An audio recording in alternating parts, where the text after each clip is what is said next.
Cool. And are you able to see my slides? Yeah. Awesome. All right, well, welcome everyone. I'm part of McGill aCADemy. My name is Nima, and with me here is Aya, part of the Vertical Flight Society, as well as McGill aCADemy. And we're going to be running a CAD workshop today. So this is essentially going to be a crash course for those of all levels, just to familiarize themselves with the tools of CAD and particularly SolidWorks. So what is McGill aCADemy? This is probably the first time you guys have heard our name. So we're a club registered under the Engineering Undergraduate Society of McGill, so the US. And we're just a bunch of undergrad students who provide free workshops, instructional videos, and help desk services relating to all sorts of CAD questions. Now, you may be asking, what is CAD, especially if you're not in mechanical engineering? CAD in general is a medium of mechanical design or digital design as well. So essentially think of it as a way of taking your drawings from, a notebook in a sort of 2D medium into a 3D medium in which you can actually run simulations and do some modeling. And it's used predominantly by mechanical engineers throughout the world, but also those who are interested in forms of rapid prototyping. So 3D printing, additive manufacturing, subtractive manufacturing, all of that, CAD is essentially the first step. Now, the software we're going to be using for this little crash course here is SolidWorks. So I'll be sharing my screen promptly, just so you guys can see what the layout is like in general. But it's used pretty much by a very healthy chunk of the industry, regardless of which industry you go into. It has a bunch of modeling and simulation tools that you can use, as well as the ability to distinguish between individual parts and assemblies, the distinction of which we'll see throughout the tutorial. We can also do some motion studies and kinetic studies as well, if that interests you. Now, okay, you may be asking, what are we going to be doing particularly today? These are sort of the high-level goals of CAD, but for the most part, what we do today, we're only constrained by an hour and a half. So at the moment, we're on our introduction. Very shortly, I'm going to be opening up SolidWorks, and we can see what the settings are like and what you can do and how to set up particular files. We'll start by making a new part, setting up sketches and reference geometry, sketch constraints, patterning within those sketches, and then featuring, which is essentially the 3D version of sketching, and you'll see that soon, as well as how to make assemblies and mate particular parts in an assembly. That's essentially it for the brief introduction. Does anyone have any questions so far?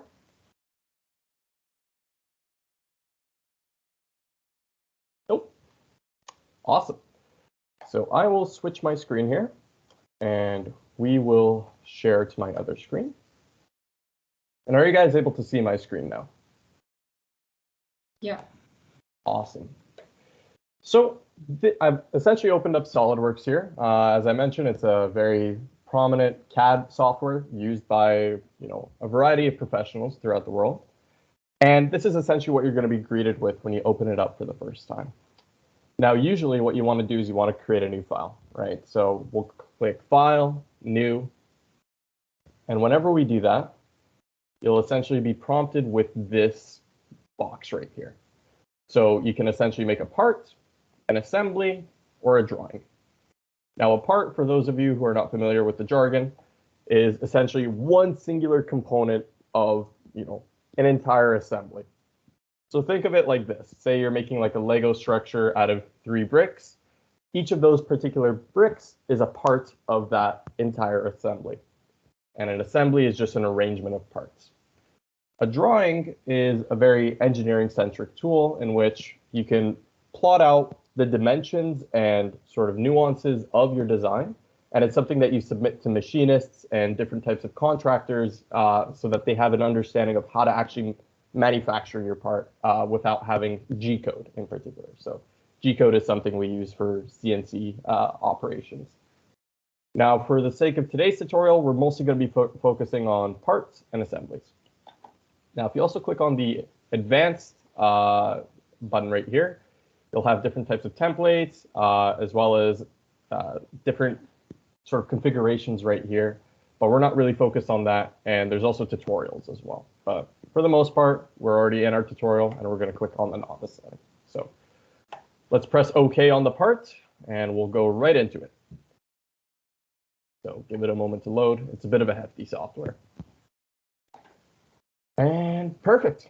So this is essentially the dashboard that you're going to be seeing all throughout your time CADing.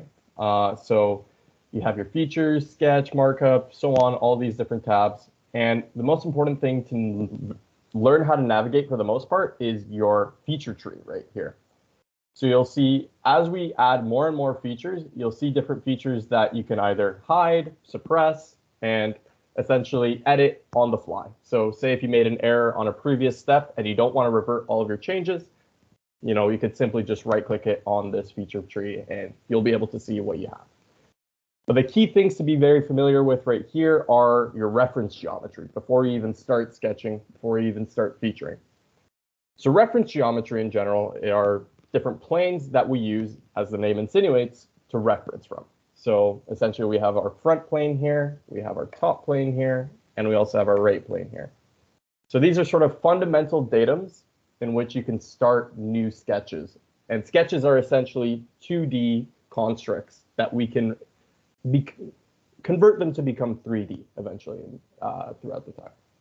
So for instance, if I want to start a sketch, you press sketch here, click on a plane of your choice. So say I want to go on the top plane, and you click sketch. You'll see that now our view is constrained perpendicular to the plane. And from there, we are able to use a variety of 2D drawing tools. Furthermore, if you want to just start a sketch arbitrarily, so I've clicked out of that and press sketch right here, you'll notice you'll have the option of clicking on a variety of different faces. They all pop up for you. Now, as well, before you even get into that, it's important to know how to orient your view as well. So I'm using the middle mouse button to rotate. I'll make it a little bit more clear by showing all of these planes. So if I rotate using the middle mouse button, this is what it looks like. But if you want to just snap your views as well, you can click on this view orientation tool, and you'll see you'll be presented with a variety of views. So front views, top views, isometric views, so on and so forth. There's also the capacity to use like section views and also change the way that your parts look, but at the moment that's not applicable because we haven't even made anything yet. So now, on the topic of that, let's start making stuff. So I'm going to create a new sketch, as I did before, and I'm going to click on the top plane. And let's also hide these planes too, get them out of our way. Now, the thing that you're seeing right here is our sketch's coordinate system. So this is essentially the zero point of our entire sketch. And you'll see what I mean by that. So for instance, if I want to start a sketch here with a particular rectangle, you'll notice that the bottom left corner of this rectangle is at 0, 0. And all of these different points are consequently, little translations from that reference geometry. You'll also notice you have these particular datums that show you which direction each of your axes are in. So for instance, the Z-axis is downwards in this perspective. The Y-axis is coming out towards us, and the X-axis is going out towards the right. Now, there's that. That's pretty fancy. But yeah, we've just created this rectangle right here, and you'll notice that we have a variety of tools we can use. So we can use lines. For instance, we could create this line right here. That's pretty awesome. Great. But you may be asking, this seems a bit arbitrary. How can we make this a bit more defined? Well, the way you can do that is by implementing dimensions. So essentially, you can apply lengths and angles to different objects. So say if I want to make this 3 inches long, you can do that. Say if I want to make this side, 1.9 inches long, we can do that.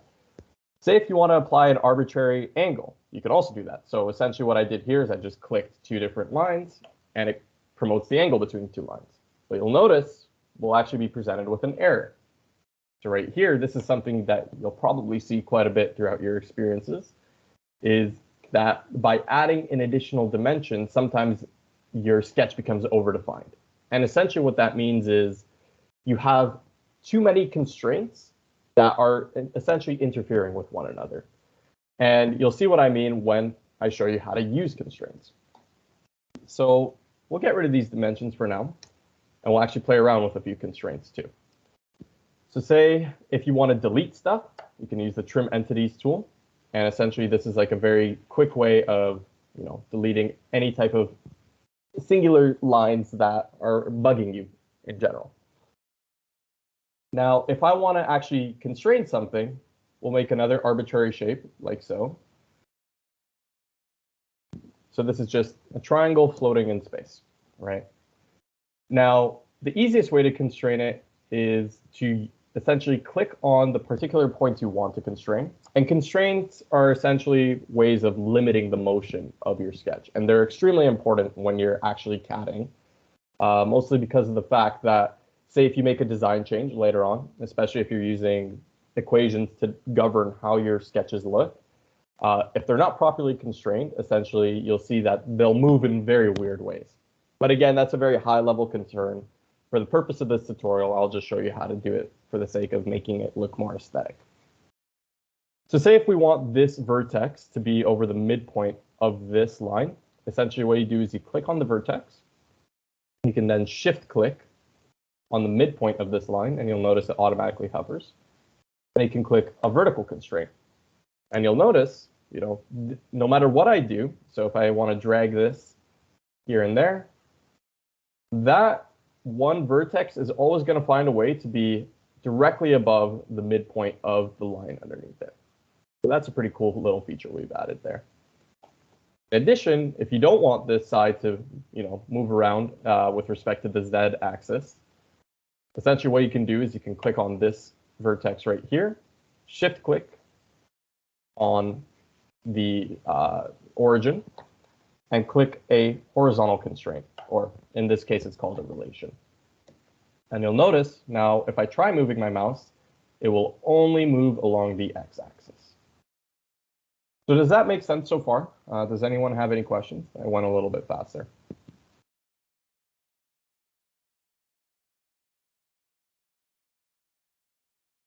No? Okay, awesome. And yeah, so essentially, you'll notice that as soon as I added those constraints, this line became black. And these lines are still blue. Now, what does that insinuate for us? If you look right here, where my mouse is pointing, it essentially says that this sketch is underdefined.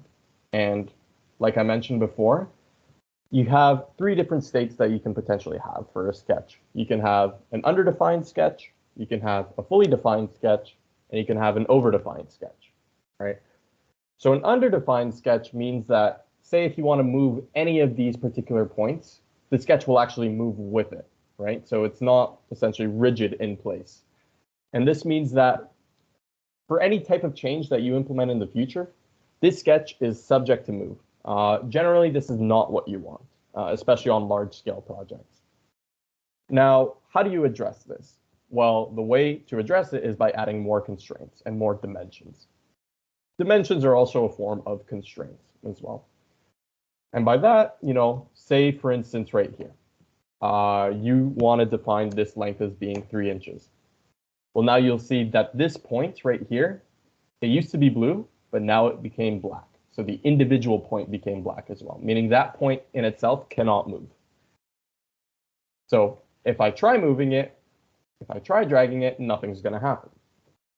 In addition, however, you'll see that these 2 points right here are not fully constrained. So say if I want to add another constraint right here, or another dimension, say it's like 2 inches away, sorry, you'll notice, voila, our sketch is fully constrained now. It's fully defined now. And this is insinuated by the fact that all these lines and points turn black. So now, regardless of where I choose to click and drag on this sketch, I'm not going to have any movement. It's pretty stubborn. And generally, this is pretty ideal. And when you're working within a large team or any type of firm, this is sort of a convention that you want to follow, just to ensure that things don't move around in the future. So constraints come in a variety of different forms. Say if I click here, you could add a fixed constraint, which fixes that point relative to your axes. And if you also shift click, you'll have a variety of more constraints here. So you'll have horizontal, vertical constraints, and merge constraints as well. There's more for lines as well. Say if I click on this particular line and this line as well, you'll see we'll have methods of defining lines with respect to each other. So, perpendicular constraints, collinear constraints, parallel, equal, so on and so forth. The names are fairly self-explanatory. And if you ever use SolidWorks, I'd recommend playing around with a bit of them. But for the purpose of this tutorial, I'm just showing you some basic ones you could use to make your sketch a little bit more defined. So that's essentially the rundown of constraints. In addition to lines and rectangles, you also have a variety of different modeling tools that you have up here.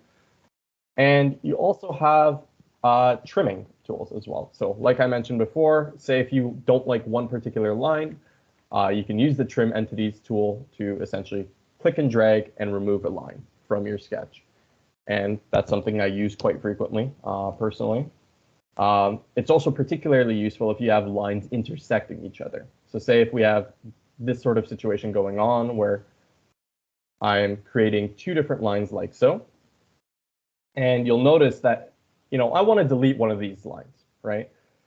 But whenever I try to click on either of these lines, it can only select the full length of the line. Say if I just want to get rid of like one segment right here, it's not letting me do that by a standard, click and delete. So if I click on it and I press delete, the full line goes away. But say if I use the trim entities tool, it's pretty smart. It automatically knows when to cut if that's a particular cut you're interested in. So essentially it checks the intersections between two lines. It sees, okay, this is a particular range that has an intersection on either end, and it automatically removes it for you. And it works in a variety of different ways.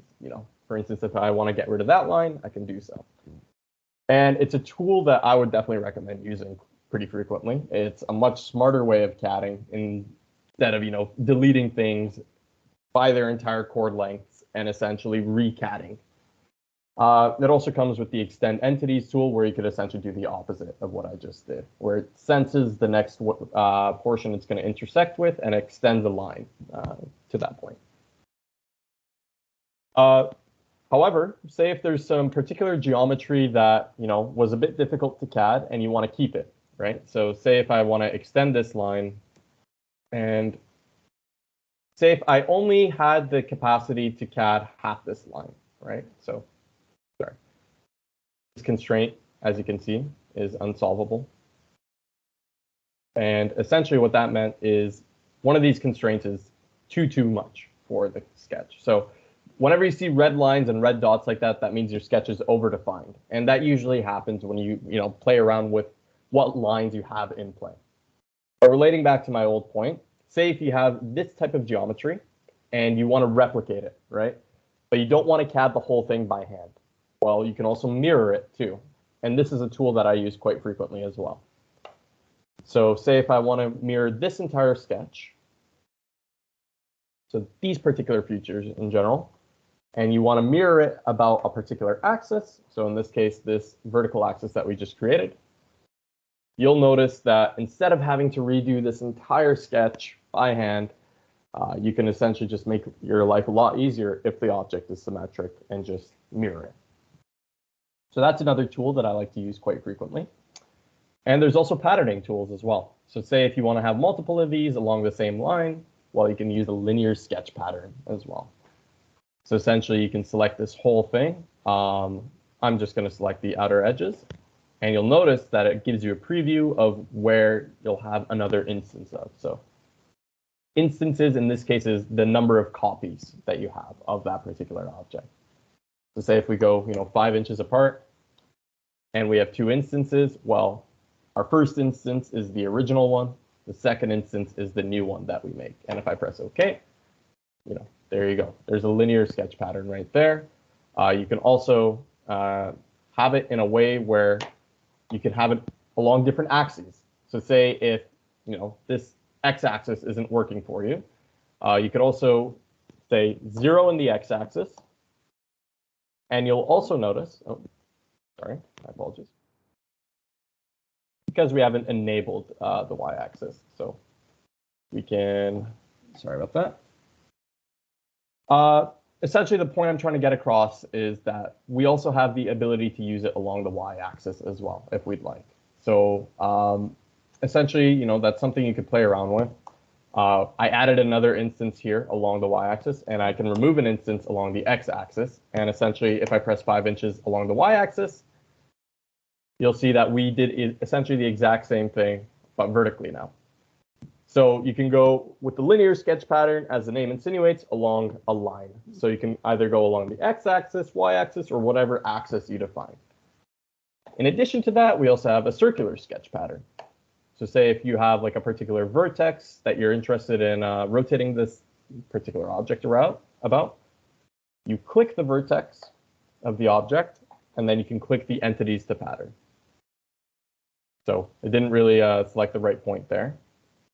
But essentially from there, you can choose, as similar to the linear sketch pattern, the number of instances you want and the amount of displacement or the amount of rotation between each one. It automatically calculates this for you. As you can see right here, we have 4 instances selected, and we want to do 360 degrees of overall spacing. So the machine knows automatically to calculate this as 90 degrees of spacing for each particular instance. And if we press OK, you'll notice we can create pretty cool logos in different shapes like that.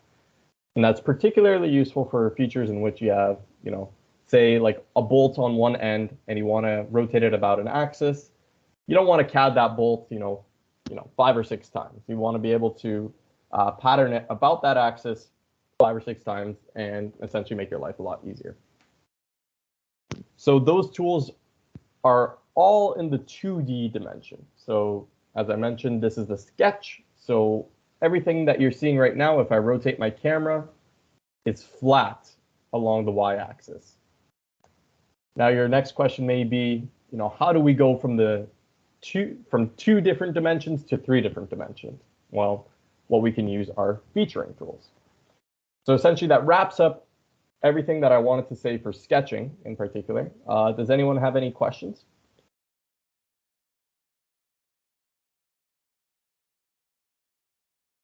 Nope. Yep. There's also the convert entities and offset entities tool as well, but those are more important for components in which you already have multiple features set up. So for the sake of this tutorial, we're not going to cover those, but on McGill Academy's YouTube channel, I've shown how to use those tools explicitly. So if you ever want to check those out, just let me know, send me a text or search up our YouTube channel. Now, essentially, I want to keep this sketch to one shape and I want to feature it. So say we want to feature this shape. We're going to exit the sketch right here. It's not fully defined. We'll keep it underdefined for the sake of this tutorial. And what we want to do is we want to actually do some 3D operations on it. So essentially right here, we have the Features tab. So the big difference between features and sketches in general is that sketching is all done along one plane. Meanwhile, features is done along a plane and an axis, usually.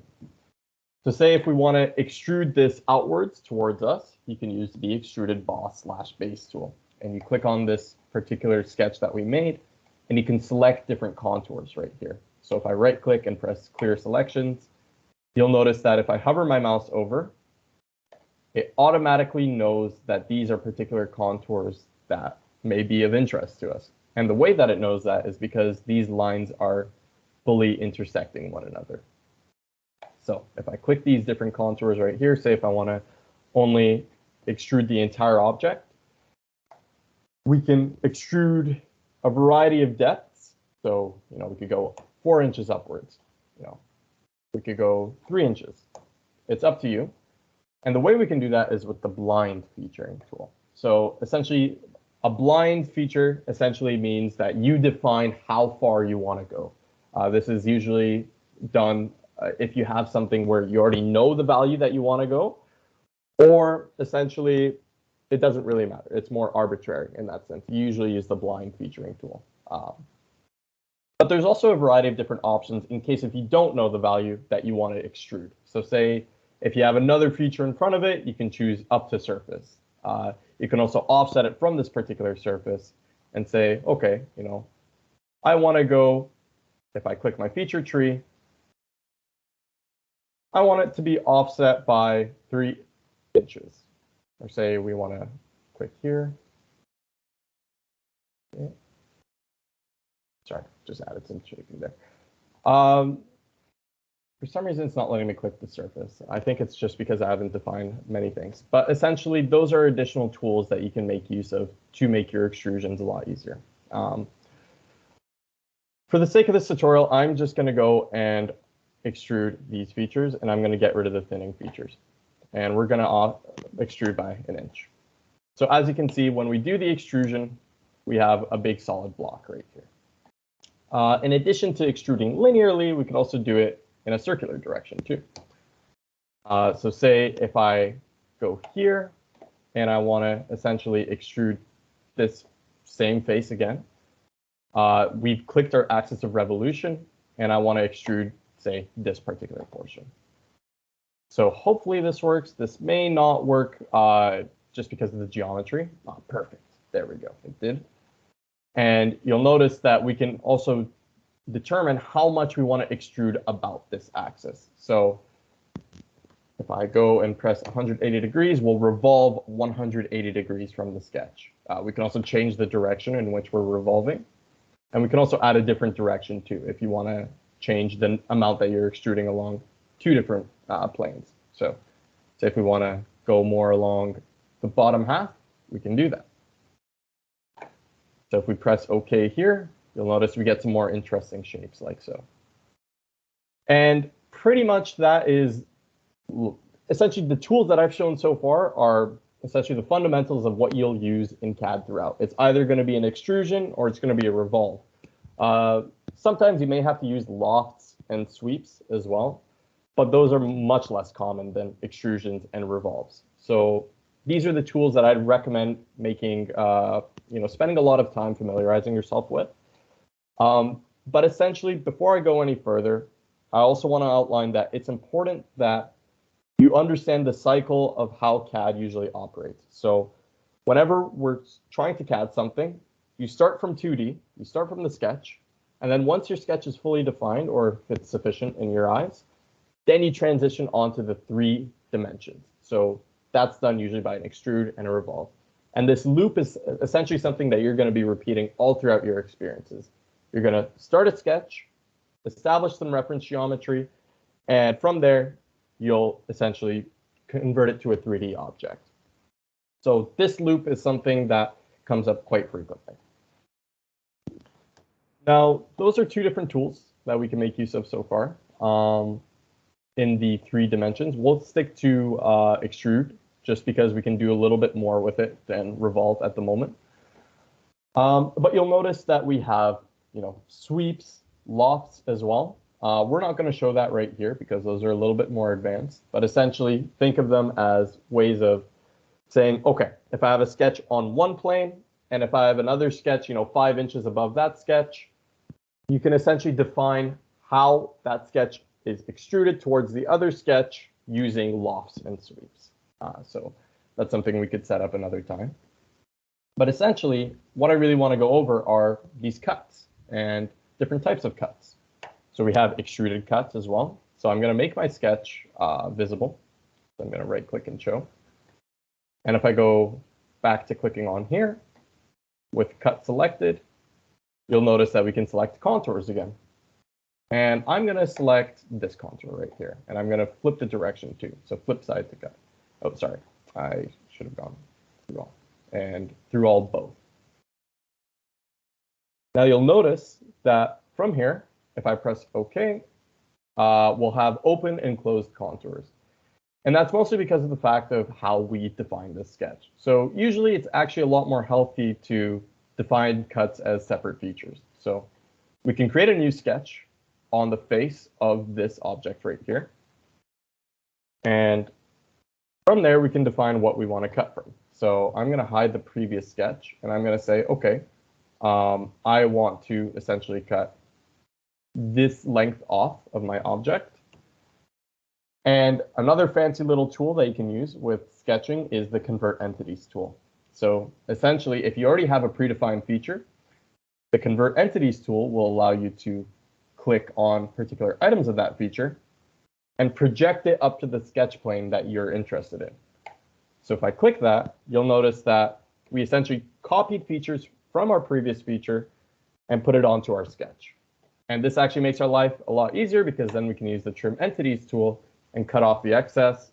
And you'll notice we did very little work to create the desired cut that we want to cut from.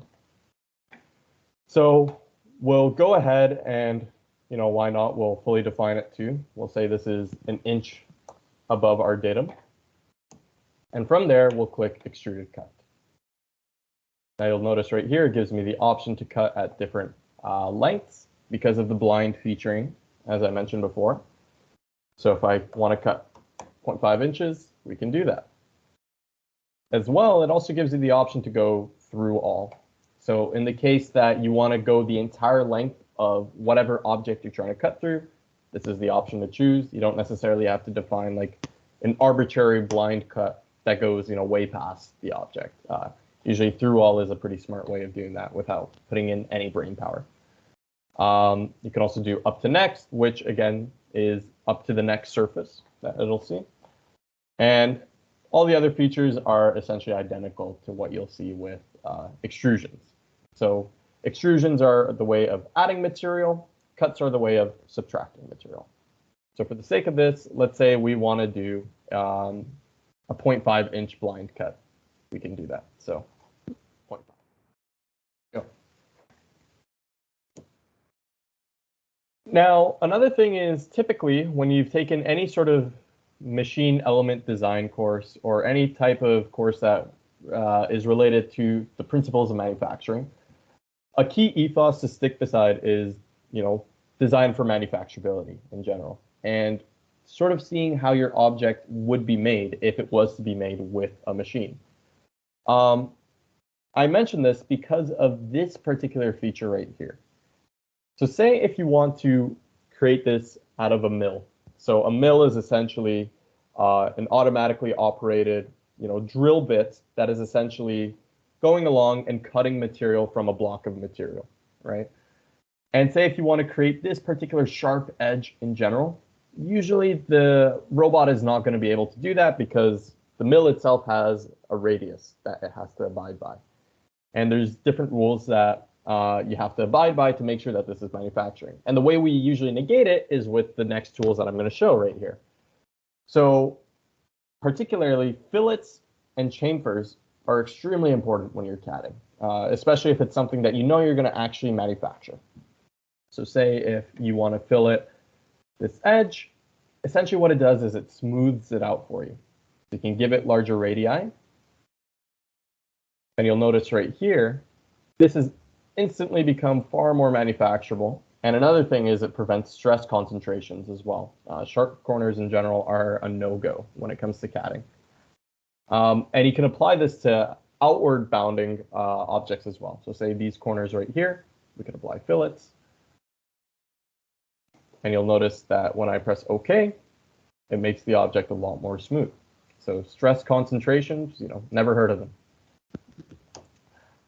Chamfers essentially do the same thing as well, although the way you set them up is a bit different. But essentially, you'll see that when you apply the chamfers, and if we reduce the magnitude a little bit here, and apply it to this edge, you essentially get the same thing as fillets, just a lot more straight edge. So these are also typically pretty easy to manufacture in general.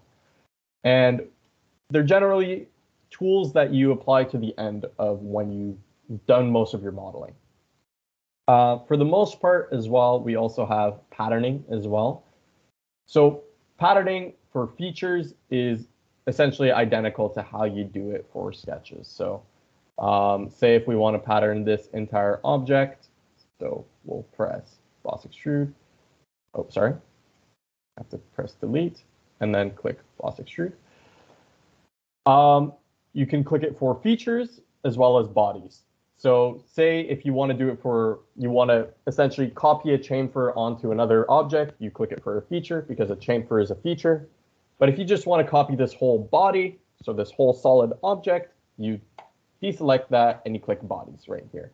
And you'll see if I select this, it selected the entire object. And say if I want to pattern it such that, you know, we have our direction being along this line. So in this case, along the x-axis, and we want it to be 5 inches apart. If we press OK with 2 instances, so 1, 2, you'll notice that we have a copy.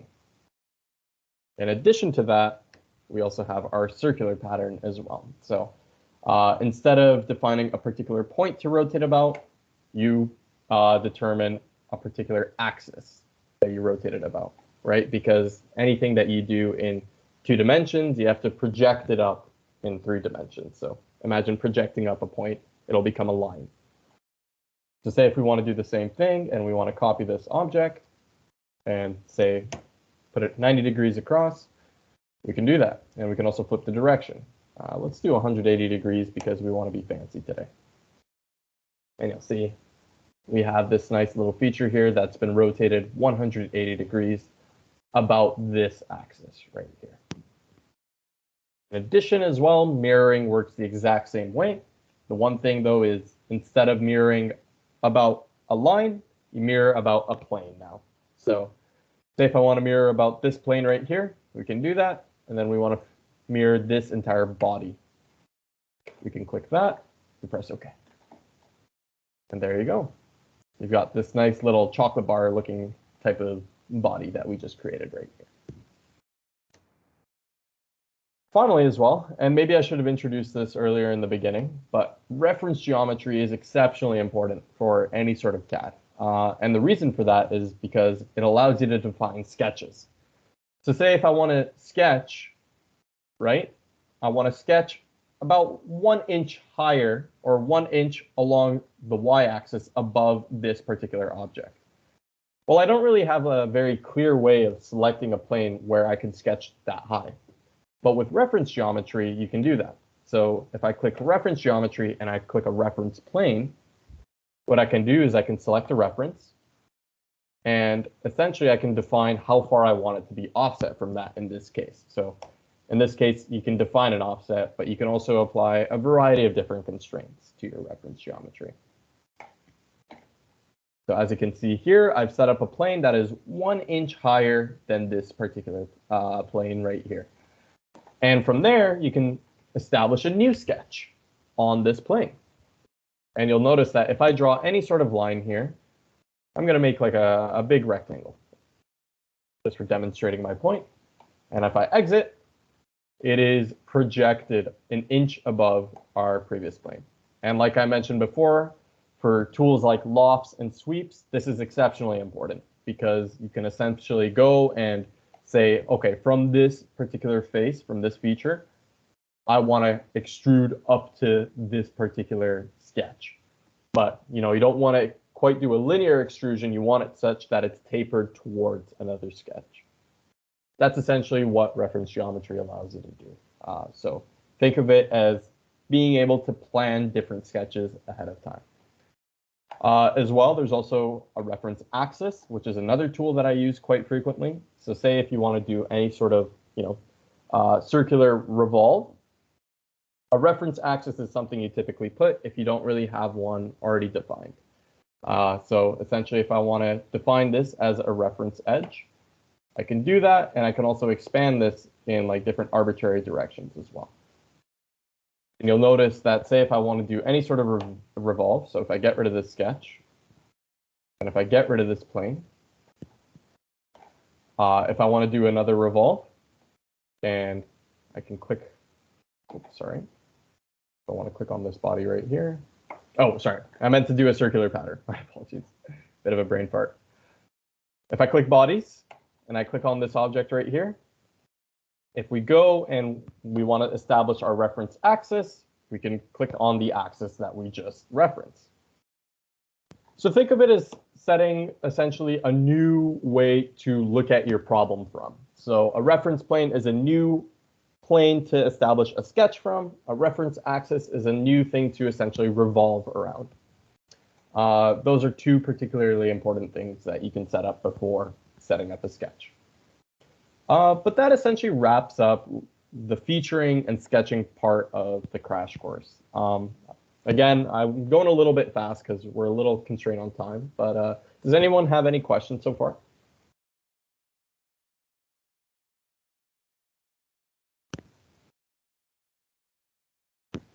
Nope. Cool. All right, so now let's prepare ourselves for the next part, so assemblies.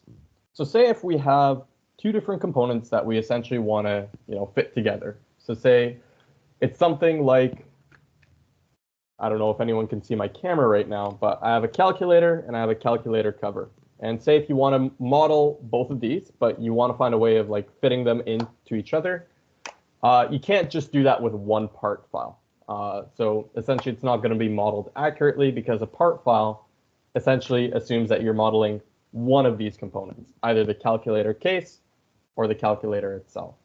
So think of it as like one fixed static body that has no movement whatsoever.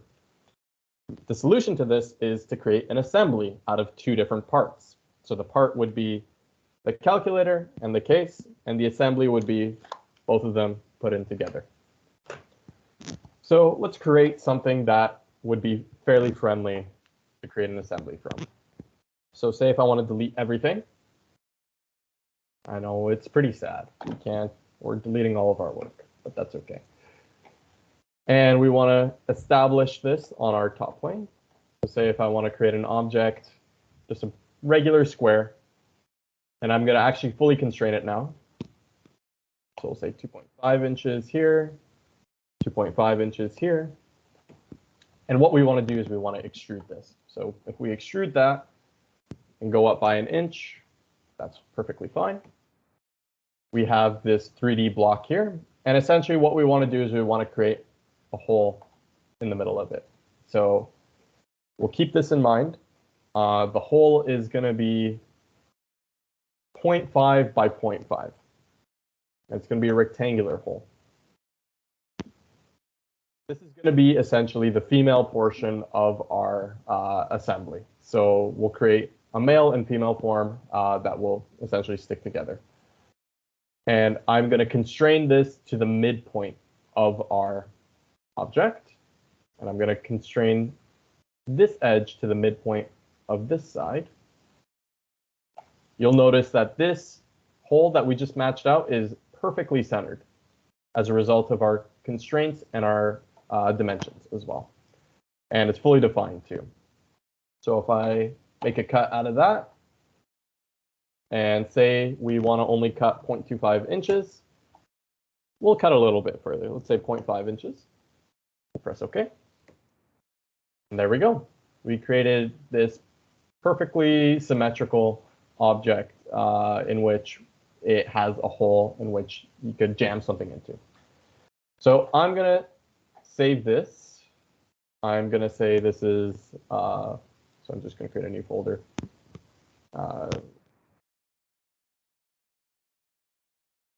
And we'll say that this is just part 1. And we'll create a new part. So the second part is essentially the part that extrudes out and essentially fits right into this female part that we just created. So if we create another sketch, and why not, we'll taper the base a little bit. Just so we can distinguish the two. So we'll say this was 2.5 again, and 2.5 on here once more. But then when we want to extrude it, and we'll do so in the same way, we'll say this is 1.5. Do that, and we'll add some features just to make sure that we can distinguish between the two, because once they fit in together, it'll be a little bit tricky to see. So we'll add some chamfers on this one so that we know this is part 2. And we can sketch. So we'll create the male extrusion now. So if I go and create another box, and remember it was 0.5 by 0.5.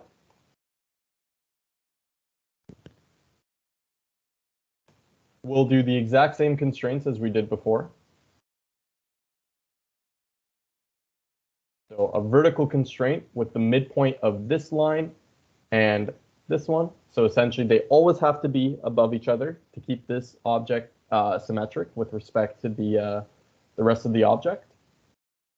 And we'll do a horizontal constraint for the midpoint of this line and the midpoint of our bases line as well.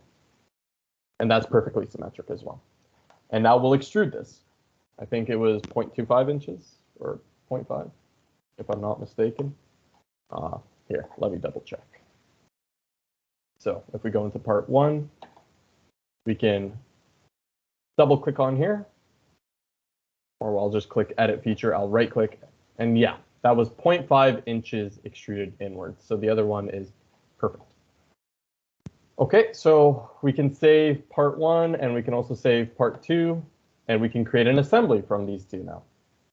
So, sorry, I just need to switch windows again. Uh-oh, I think my, okay, there we go. It was frozen for a little bit. Okay, and we'll make part 2 out of this. Now let's make an assembly from this. Let's just give it a moment. Perfect. So we'll click Make Assembly from Part. So that's one way of doing it. But you could also press New, and you can click Assembly. So we could just do that. Why not? Okay.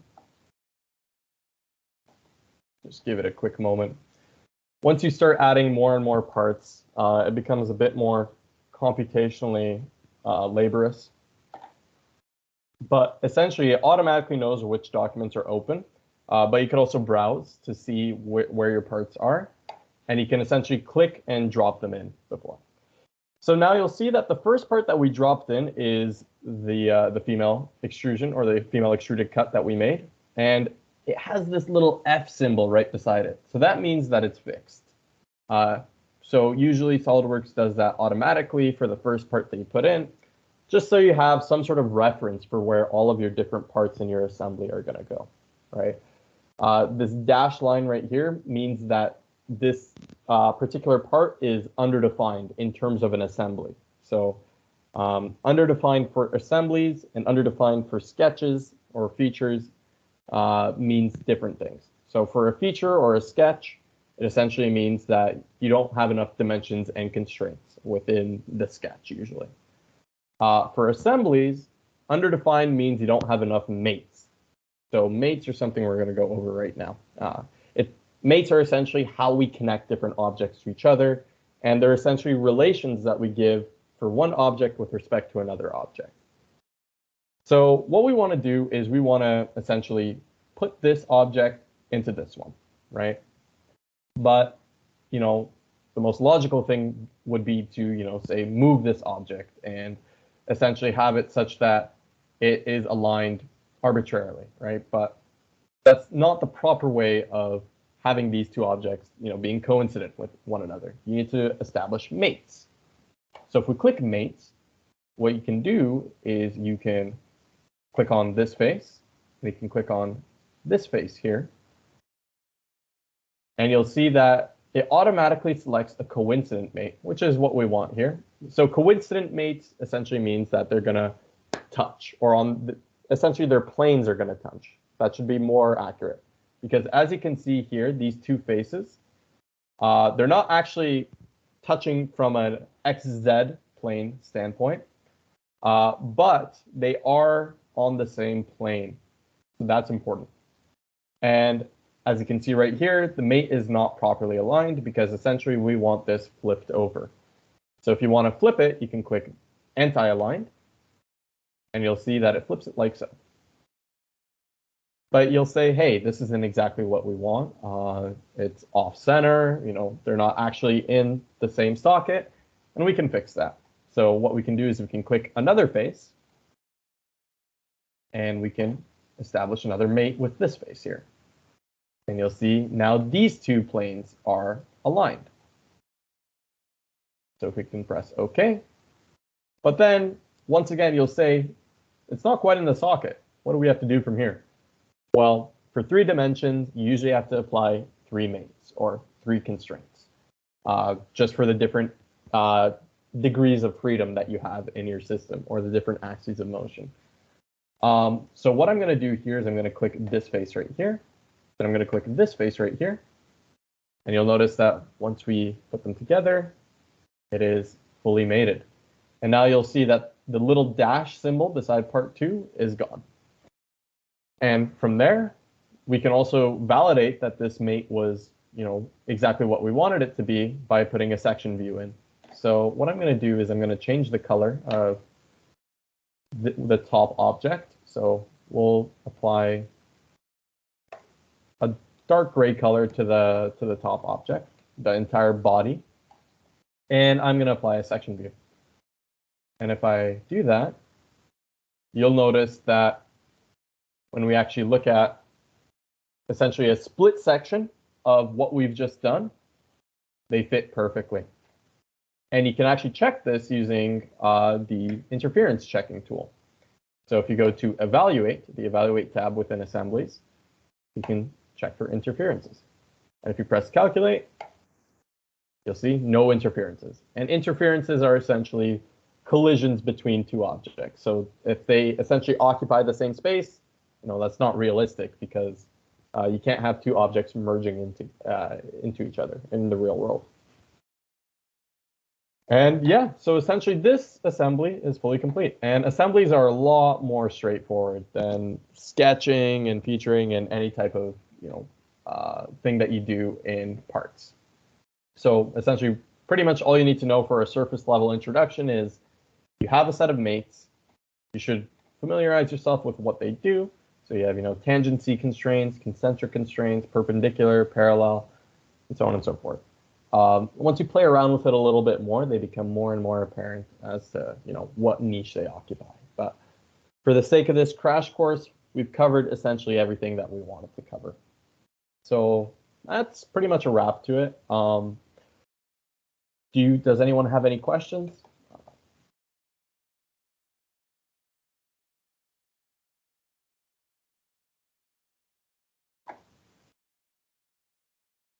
Oh, Yazan, your hand is up.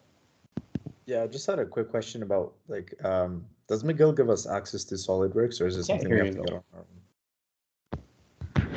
Can you hear me? Hello. Yeah, no, I don't hear anything. Are you able to hear him?